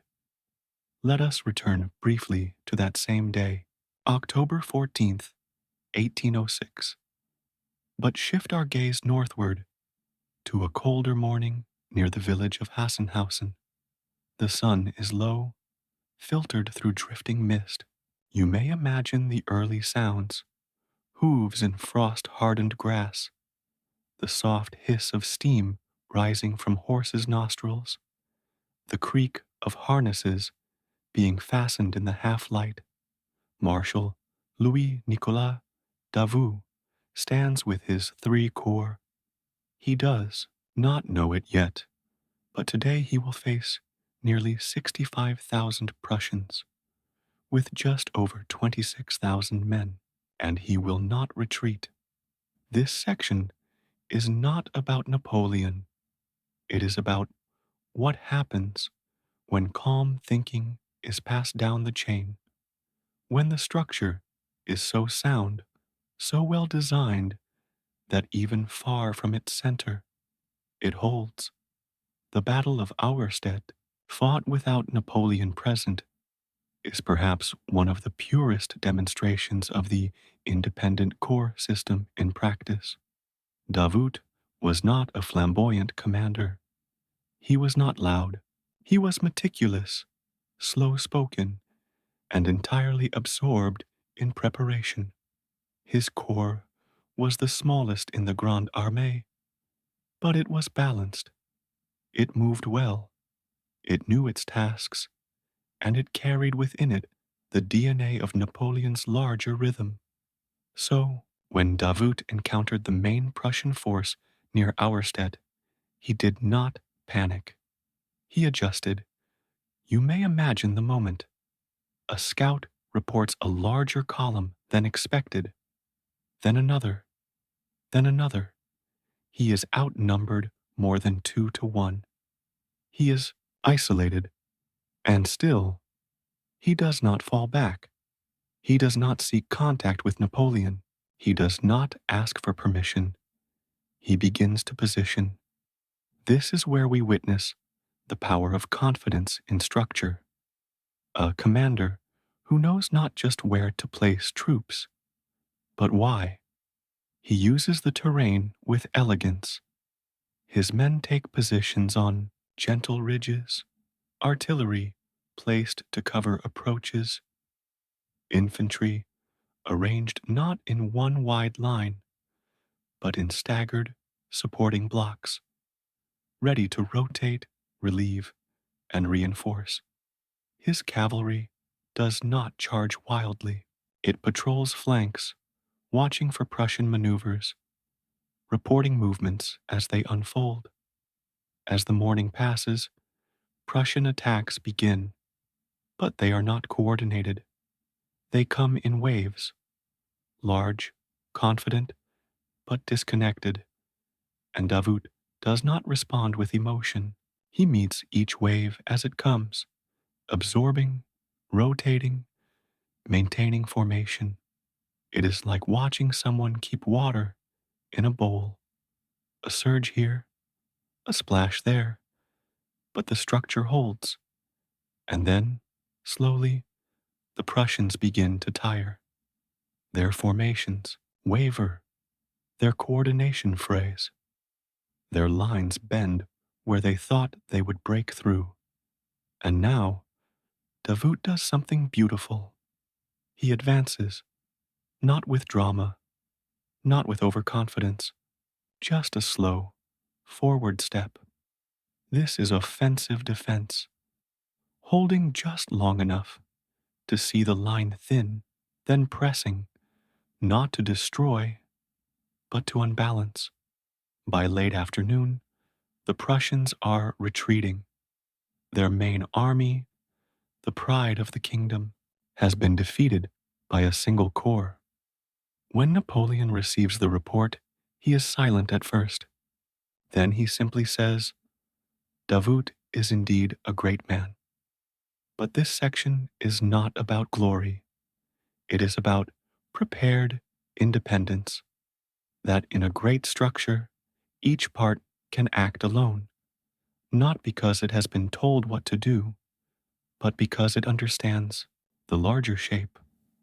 Tonight, you may picture that field again, mist still hanging low, footprints pressed deep into the soil, the hush after marching, no music, no celebration, just a man standing still in the center of his circle, knowing he held the line and the line held him. And now, perhaps, you may ask, if no one was watching and you stood alone with a choice to fight or withdraw, would you trust your preparation enough to hold your ground? It is summer now. You may picture a wide plain beneath the Austrian sun, dry and flat, stretching toward the horizon with little shelter. The grass is yellowed. The wind moves lightly, enough to stir dust, but not enough to cool the skin. It is July 1809, and the French army stands once again on the banks of the Danube near a small village called Wagram. This battle, though vast in scope, reveals something subtle beneath its scale. It is not the thunder of gunpowder that defines it, though there was much of that. It is the placement of that thunder, the angle, the timing, the way each shot folded into a larger pattern. This was not simply warfare, it was geometry. After the difficult crossing of the Danube, Napoleon faces the Austrian army under Archduke Charles.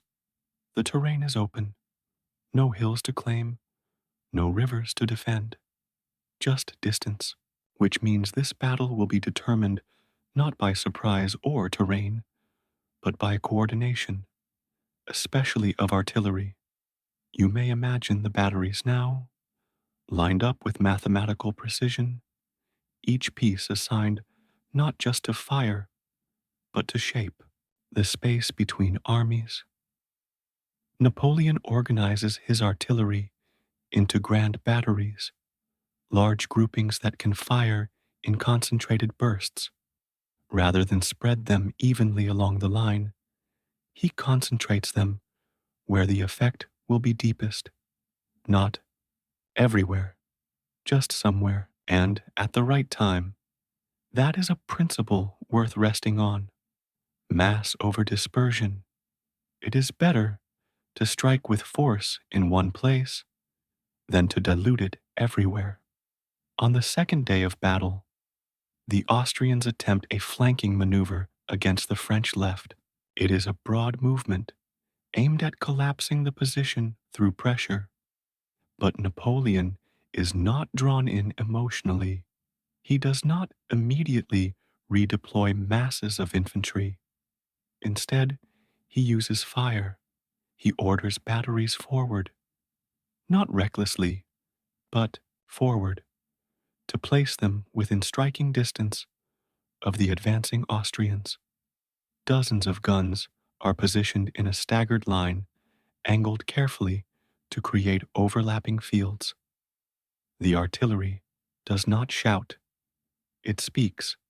Shell by shell, it shapes the flow of battle. Austrian columns, tight and dense, begin to hesitate. Waves of fire crash against them, not random, but in sequence, like notes in a calm, deliberate melody. And then, at the right moment, Napoleon orders a counterattack. Infantry, supported by cavalry and more guns, pushes back against ground, already softened by artillery. The Austrians break, not because of fury, but because of structure. This is how Napoleon used artillery. not simply to destroy, but to prepare, to shift balance, to remove initiative from the opponent and reclaim the tempo. He often said, "The battlefield is a chessboard, the artillery, our bishops," and indeed, you may imagine it now, not smoke and chaos, but angles, fields of fire drawn with invisible ink across an open plain, each battery not placed in response, but in anticipation. This is not about noise. This is about vision. The calmest commander is not the one who avoids conflict, but the one who shapes it from a distance. And so, as you lie still tonight, perhaps you see that wide, quiet plain again, the measured spacing between each piece, the discipline of waiting, the decision not to fire early, but to fire correctly.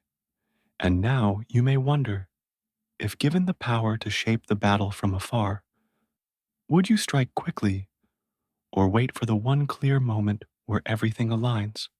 It is winter, the kind of winter that silences even footsteps. You may imagine the snow, not freshly fallen, but thick, packed, worn down by the weight of men and horses. It crunches under boots, but softly. The sky is heavy and low, the kind that feels close enough to touch. We are in East Prussia, in a quiet town called Eylau. It is February 1807, and the fields are cold, open, and white. This is not a story of victory, not in the traditional sense. Eylau is remembered not for its triumph, but for its complexity, for the silence that lay beneath the fury, for the slow logic that lived inside the storm. You see, this was not a planned engagement. It was a meeting of exhausted armies and terrible weather. Napoleon's forces and the Russian army under General Bennigsen, converging without full preparation. And yet, within this chaos, a tactical idea unfolds, not obvious at first glance, but patient, like a fire warming beneath ash. Eylau teaches us about the weight of timing. You may picture the battlefield, flat, wide, broken only by the town itself and a few gentle ridges. Snow covers everything. It dulls vision.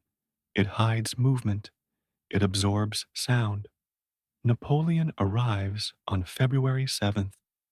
His forces are not fully assembled, but he holds his ground. A snowstorm is coming, and with it, concealment.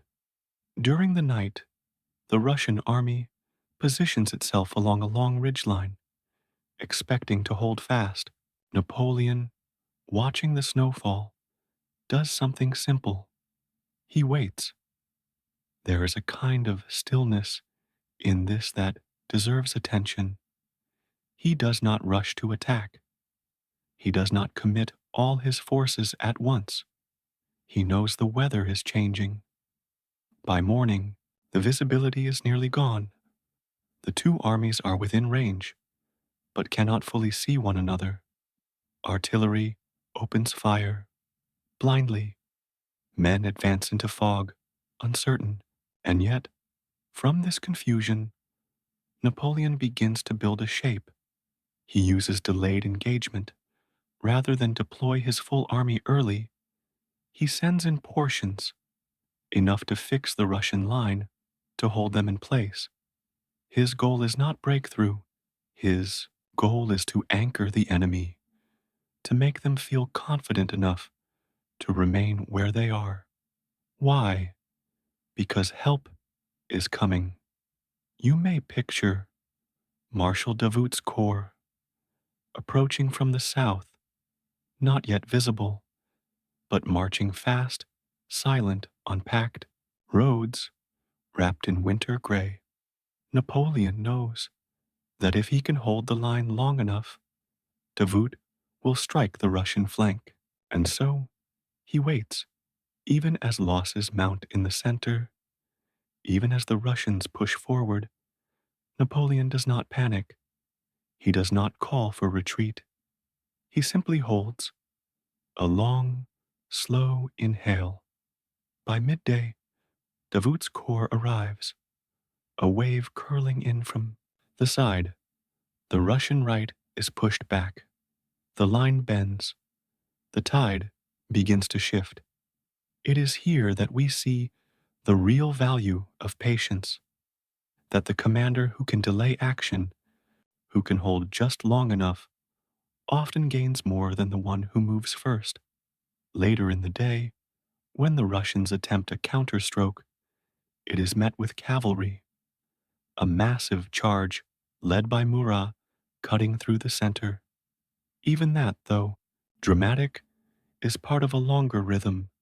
It distracts, it creates space, it buys time, and in that space, the French consolidate their line. Eylau ends without a clear victor, but Napoleon achieves his goal. He holds the field, he prevents the Russian breakthrough, and he preserves his army for another day. But more than that, he teaches us about presence, that sometimes victory lies not in movement, but in standing still long enough for your strategy to arrive. Tonight, as you lie still beneath your own blankets, perhaps you may imagine that snowy field, silent, windless, waiting, and in the quiet, you might feel the wisdom of that long pause, because sometimes the smartest move is to remain. And now you may ask yourself, if all around you was fog and snow, and you could not yet see the full picture, would you move first, or would you wait? The landscape is quiet again, but it is a different kind of quiet. You may imagine the brittle cold of late November in 1812. The wind doesn't howl, but it moves steadily, carrying with it the smell of smoke, of wet canvas, and distant gunpowder. Snow is not falling, but it lines the earth like an old blanket, patched by mud, ash, and the heavy passage of men. This is not the height of Napoleon's power. This is the retreat from Russia. And yet, in this retreat, cold, desperate, burdened, Napoleon will perform one of the most elegant tactical maneuvers of his career. He will do it not with strength, but with deception, not with momentum, but with control. We are standing near the Berezina River. It is swollen from ice melt. Its banks are steep and soft, treacherous under weight. To cross it is to risk collapse. To stay is to face encirclement. The Russian armies are converging, one from the north, one from the south. Napoleon's army, thinned by winter and exhaustion, lies between them. There is no drama in his tone. There is no panic in his manner. He has been in worse. And so he studies the river. There is a crossing at Borisov. It is watched closely by Russian forces. Napoleon approaches it, visibly, making camp, ordering repairs to the bridge. He sends out messengers. He plants false reports. It is a performance. This is what we call a demonstration, a tactical show of intent designed not to act, but to be seen. Meanwhile, quietly, in the dead of night, near a village called Studianka, French engineers begin construction of two pontoon bridges. The location is marshy, obscure, and seemingly unsuitable. But that, of course, is the point.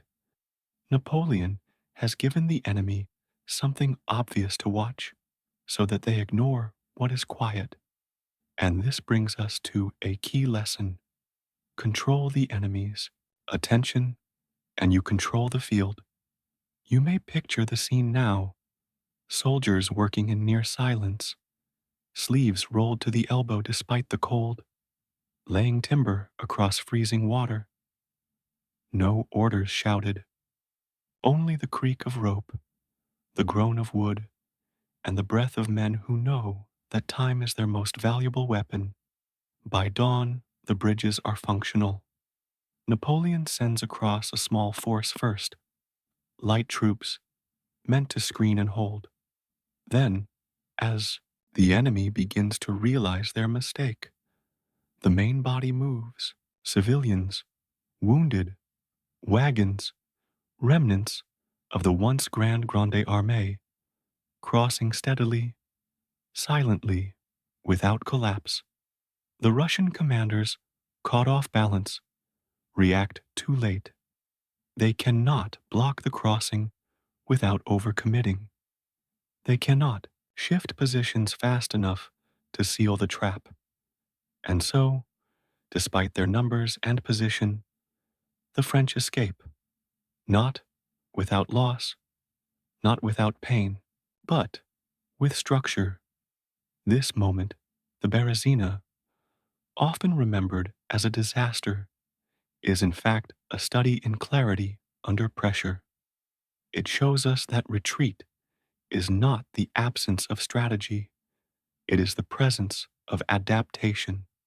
In the cold, in the dark, with everything at stake, Napoleon returned to his roots: misdirection, terrain, and timing. This was not the act of a desperate man, it was the act of a calm mind, reshaping the space between chaos and collapse. Tonight, as your own world grows still, perhaps you can picture that hidden crossing, the moonlight on the water, the quiet shuffle of men moving over fragile timber, one step at a time, not rushing, not breaking, just continuing. And maybe now you wonder, if all eyes were watching the obvious path, would you choose to walk where no one looked? It is the autumn of 1806. The leaves have begun to fall, and the air is crisp, but not yet bitter. You may imagine the soft, golden light of October drifting across the hills of Thuringia, long shadows stretching across fields that have not yet been scarred by war. At this time, Napoleon turns his attention toward Prussia. The Prussian army, confident and traditional, waits in strength along the Saale River. They are organized. They are prepared. They expect a frontal engagement, a methodical clash, formation against formation. But Napoleon, as always, does not arrive where he is expected. He does not move like a storm. He moves like weather, quietly, pervasively, shaping the land rather than tearing it. The lesson of this campaign is one of envelopment without violence. How to unbalance an opponent by understanding their structure more deeply than they do themselves. Prussian command is rigid, tied to roads, tied to procedure, tied to hierarchy. Orders are slow to move. Changes in the field take time to process, and that delay is the opening. You may imagine the French army now, spreading like ink across the page of central Germany, each corps moving on parallel paths, not clumped together, not racing, but flowing with measured speed. Napoleon's plan is simple: penetrate between the Prussian main body and their reserve forces, separate them from each other, and collapse the system inward like soft cloth folding in a breeze.